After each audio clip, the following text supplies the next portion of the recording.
Bonjour et bienvenue aux Minutes Produits. On fait le point tout de suite sur Generali Ambition avec Benoît Trioux qui a repris la gestion de ce fonds depuis le 1er février. Benoît, bonjour. Bonjour Bogdan. Vous allez bien? Très bien. Vous avez de la chance, hein. Très beau premier trimestre, vous arrivez au bon moment. C'est idéal en effet. Mais avant d'entrer dans le vif du sujet, on revient très vite sur le début d'année avec Isor Dufrotet.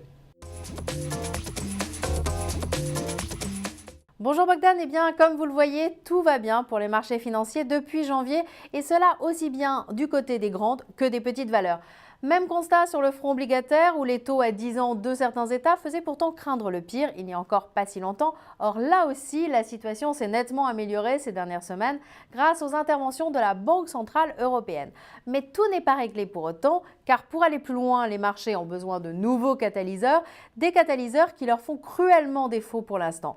Ce contexte ne devrait toutefois pas poser trop de problèmes à Generali Ambition qui, je vous le rappelle, est un fonds diversifié européen reposant sur deux moteurs. D'un côté, des actions de la zone euro avec un minimum d'au moins 50% du portefeuille en permanence et puis de l'autre, des obligations, la gérante pouvant là aussi augmenter ou diminuer son exposition en fonction de ses anticipations. D'où cet indice de référence que vous connaissez, une méthode de gestion qui a pour l'instant fait ses preuves. Pour la troisième année consécutive, Generali Ambition a été classé premier dans sa catégorie sur 3, 5 et 10 ans. Voilà Bogdan ce qu'on pouvait retenir pour ces dernières semaines. Et puis concernant la stratégie de Generali Ambition, le mieux Bogdan est de voir ça avec votre invité.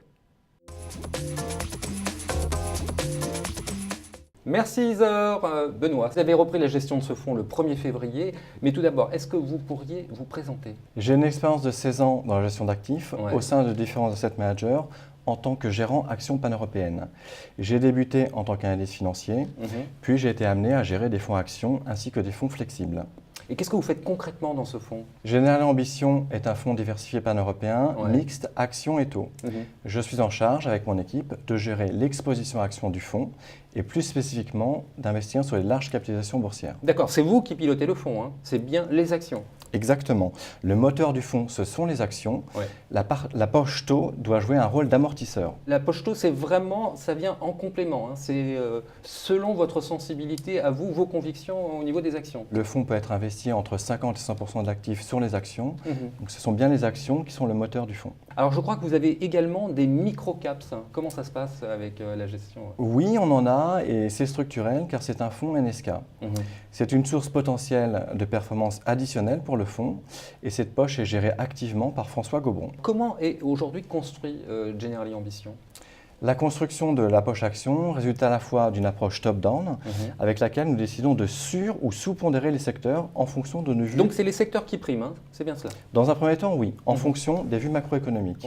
En revanche, à l'intérieur de chaque secteur, c'est bien un travail de pur stock picking qui nous amène à implémenter nos plus fortes convictions dans le portefeuille. Et il y a des thèmes qui viennent ensuite? Comment ça se... Les thématiques suivantes sont actuellement implémentées dans le portefeuille. Exposition à la croissance des marchés émergents, bipolarisation de la consommation, ainsi que les évolutions démographiques longues. Quelle est la composition du fonds aujourd'hui? Aujourd'hui, le fonds est investi à hauteur de 80% sur les marchés actions, ce qui reflète notre vue positive sur cette classe d'actifs. Ça veut dire que vous y croyez encore un petit peu. Exactement. Nous sommes d'ailleurs surpondérés sur les valeurs financières, ainsi que sur les valeurs cycliques. Et à l'inverse, nous sommes sous-pondérés sur les valeurs défensives, comme les télécoms et la pharmacie. Alors je le disais en introduction, on a un très beau début d'année et vous avez aussi réalisé un beau parcours depuis le début de l'année. Dans quel état d'esprit vous êtes aujourd'hui en tant que gérant? Est-ce que vous avez envie de continuer ou est-ce que vous dites, bon bah là on va un petit peu consolider les positions? Qu'est-ce que vous avez envie de faire là dans les mois à venir avec ce fonds? La hausse des marchés actions a été forte, plus 13% depuis le début de l'année, et rapide.